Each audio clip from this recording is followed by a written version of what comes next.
আসসালামু আলাইকুম। বাংলা সংবাদে সবাইকে স্বাগত জানাচ্ছি। আমি চিন্তিয়া হক। শুরুতেই সংবাদ শিরোনাম। জাতীয় নির্বাচনের রোডম্যাপ প্রকাশ হতে পারে আগামী রোববার। এদিকে নির্বাচন শেষেই সব দায়িত্ব ছেড়ে দেব বলছেন ডক্টর ইউনূস। জানাবো বিএনপির মহাসমাবেশে সংঘর্ষ, মামলার চূড়ান্ত প্রতিবেদন দাখিল। এবং সর্বশেষ জানাবো ভিসা ছাড়াই পাকিস্তানে যেতে পারবেন কূটনৈতিক পাসপোর্টকারীরা। শুনছিলেন সংবাদ শিরোনাম, এবারে বিস্তারিত। জাতীয় নির্বাচনের রোডম্যাপ প্রকাশ হতে পারে আগামী রোববার। নির্বাচন কমিশনার আব্দুল ফজল মোহাম্মদ সানাউল্লাহ জানিয়েছেন, জাতীয় সংসদ নির্বাচনের রোডম্যাপ আগামী সোমবার প্রকাশ করা হতে পারে। বৃহস্পতিবার নির্বাচন ভবনে আসন্ন জাতীয় সংসদ নির্বাচনকে সামনে রেখে ভোটের রোডম্যাপ চূড়ান্ত করতে ডাকা কমিশনের বৈঠকের বিরতিতে সাংবাদিকদের এক প্রশ্নের জবাবে এই কথা জানান তিনি। মোহাম্মদ সানাউল্লাহ জানান, নির্বাচনের রোডম্যাপ নিয়ে আগামী রোববার ব্রিফ করা হতে পারে। আমরা কর্মপরিকল্পনা নিয়ে বৈঠক শুরু করেছি। যেহেতু অনেক বিষয় নিয়ে আলোচনা করার আছে, তাই আজই এটি শেষ করা সম্ভব নাও হতে পারে। সেক্ষেত্রে আমাদের রবি বা সোমবার পর্যন্ত অপেক্ষা করতে হতে পারে।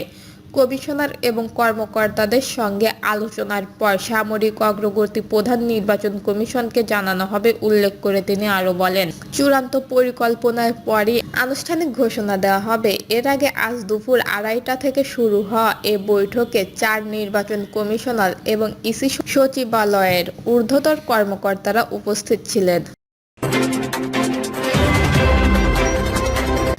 নির্বাচন শেষেই সব দায়িত্ব ছেড়ে দেব বলছেন ডক্টর ইউনূস। ত্রয়োদশ জাতীয় সংসদ নির্বাচন শেষেই রাষ্ট্রের সব দায়িত্ব ছেড়ে দেবেন বলে জানিয়েছেন প্রধান উপদেষ্টা ডক্টর মোহাম্মদ ইউনূস।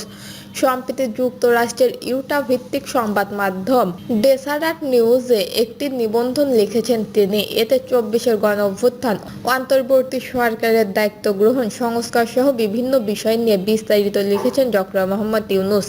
এতে প্রফেসর ডক্টর ইউনূস জানিয়েছেন, আমি স্পষ্ট করছি, জাতীয় নির্বাচন আগামী ফেব্রুয়ারিতেই হবে। এরপর যে সরকার আসবে সেখানে নির্বাচিত বা নিযুক্ত করা কোনো পদে আমি থাকব না। তিনি বলেছেন, আমার সরকারের মূল লক্ষ্য হলো একটি অবাধ, সুষ্ঠু ও শান্তিপূর্ণ নির্বাচন আয়োজন করা, যেখানে রাজনৈতিক দলগুলো ভোটারদের সঙ্গে তাদের পরিকল্পনাগুলো বলতে পারবে। আমাদের মিশন হলো সব বৈধ ভোটার যেন তাদের ভোট দিতে পারে, যারা প্রবাসী আছেন তারাও। এটি একটি বড় কাজ, কিন্তু আমরা কাজটি সম্পূর্ণ করতে প্রতিশ্রুতিবদ্ধ। ডক্টর ইউনূসের নিবন্ধনটি হুবহু তুলে ধরা হলো 1 বছর আগে। এই মাসেই বাংলাদেশের হাজার হাজার সাহসী ও ধীর প্রতিজ্ঞ শিক্ষার্থী, যাদের পেছনে ছিল সমাজের সব স্তরের অগণিত মানুষের সমর্থন। আমাদের জাতির ইতিহাস একটি অন্ধকার অধ্যায়ের অবসান ঘটিয়েছে। শান্তিপূর্ণ প্রতিবাদ, যা শেষ পর্যন্ত নিষ্ঠুরভাবে দমন করা হয়েছিল, তার মাধ্যমে তারা একজন স্বৈরাচারকে 5 আগস্ট দেশ ছাড়তে বাধ্য করেন। এরপর যে ক্ষমতার শূন্যতা সৃষ্টি হয়েছিল, তাতে ছাত্র জনতারা আমাকে একটি অন্তর্বর্তী সরকারের নেতৃত্ব দিতে অনুরোধ জানান। এই সরকারের দায়িত্ব ছিল দেশকে স্থিতিশীল করা এবং গণতন্ত্রের নতুন পথ তৈরি করা। শুরুতে আমি রাজি হইনি, কিন্তু যখন তারা জোর করলো, তখন আমি তরুণদের জীবন উৎসর্গের কথা ভাবলাম। আমি তাদের ফিরিয়ে দিতে পারলাম না। 2024 সালের 8 আগস্ট সুশীল সমাজের নেতাদের নিয়ে গঠিত একটি মন্ত্রিসভার সঙ্গে শপথ গ্রহণ করি। এই গণ আন্দোলন শুরু হয়েছিল সরকারি চাকরিতে ন্যায্যতা নিশ্চিত করা থেকে। এর মাধ্যমে বিশ্বের প্রথম জেনারেশন জেড বিপ্লবের সূচনা হয়েছিল। এই বিপ্লব তরুণদের জন্য একটি আদর্শ হয়ে উঠেছে, যা দেখায় কিভাবে তারা মানবজাতির সবচেয়ে বড় চ্যালেঞ্জগুলো, যুদ্ধ, জলবায়ুর পরিবর্তন, দারিদ্র্য, বৈষম্য মোকাবেলার জন্য এগিয়ে আসতে পারে। আমরা ভাগ্যবান যে তারা তাদের পাড়া আসার জন্য অপেক্ষা করেনি। যখন সভ্যতা অনেক দিক থেকে ভুল পথে চালিত হয়, তখন তারা বুঝতে পেরেছিল যে এখনই পদক্ষেপ নেওয়ার সময়। স্বৈরাচার থেকে গণতন্ত্রকে আমাদের উত্তরণের একটি স্পষ্ট লক্ষণ ছিল। দ্য ইকোনমিস্ট সাময়িকী বাংলাদেশকে তাদের 2024 সালের সেরা দেশ হিসাবে ঘোষণা করা। আমরা তখন অর্থনীতি পুনর্গঠন, নির্বাচনের প্রস্তুতি এবং চুরি হয়ে যাওয়া বিলিয়ন বিলিয়ন ডলারের সম্পদ উদ্ধারে এতটাই ব্যস্ত ছিলাম যে আমরা তখনও বুঝতে পারিনি বিশ্বে আমাদের এই অগ্রগতিকে কতটা গুরুত্বের সঙ্গে লক্ষ্য করছে। ডেসারেট নিউজ আমাদের এই যাত্রার চমৎকার কাভারেজ দিয়েছে, যা আমরা গভীরভাবে উপলব্ধি করছি। আমাদের অন্যতম প্রধান অগ্রাধিকার ছিল পূর্ববর্তী শাসনের অধীনে যারা নির্মমভাবে নিহত হয়েছিল এবং যারা গুরুতরভাবে আহত হয়েছিল সেই হাজার হাজার পরিবারের জন্য ক্ষতিপূরণ নিশ্চিত করা।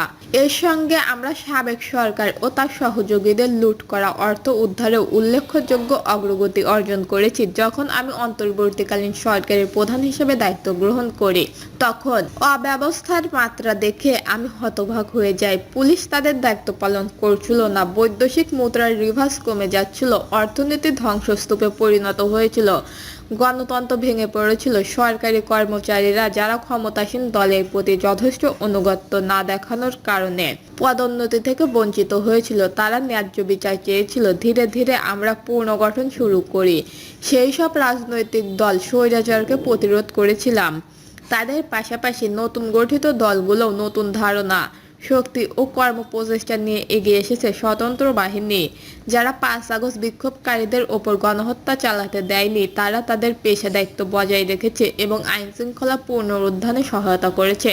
আমি এটি স্পষ্ট করেই দিয়েছি, আগামী ফেব্রুয়ারিতেই জাতীয় সংসদ নির্বাচন অনুষ্ঠিত হবে।